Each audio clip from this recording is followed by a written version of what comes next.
هو ده اللي انا ببقى جزء محتاجاه من حب الراجل للست انه يدي. ما هو لما يلاقي المثالي بتعرف تعمل وبتعرف تعمل وبتعرف أنا ما تعمل قلتش هيبهرك ازاي؟ انا الراجل بيبقى عايز الست اللي هو ايه ده بس انا المثالي. مش داخله عشان ده. ايوه انت مش داخله علشان ده. بس ما يعني مثلا ما تقدريش يعني هو ضمنيا في الجواز. هل انت ممكن تبقي لما بتيجي تدخلي على علاقه بتحسسيه ان هو انا بعمل وبعمل وبعمل وبعمل ما بنبهرش ممكن تضحكي عليه؟ لا بس هي ما بتمشيش حتى كده. لانه هو جاي لك وهو عارف انت مين، هو شايف. بالعكس احنا بنبقى بس ده بيخوفهم. اي ما هو ده اللي انا قلته في اول الكلام، طلعتيني مجنونه. ما لا بالعكس انا مقتنعه ان هو بيخاف. احنا بقى نعمل ايه علشان هو ما يخافش؟ نطمنه. ازاي بقى؟ نحتويه برضه يا شيخ.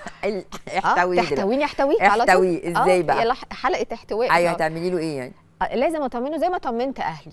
هو انا اهلي اول ما خدت شنطه سفري كده وقلت لهم انا طالعه مش عارفه اذيع فين، ما كانش فيه يعني ما قداميش اوبشن غير ان انا عشان يوافقوا ان انا لازم اقدم كل التطمينات اللي تخليهم يعني بنتهم دي في امان.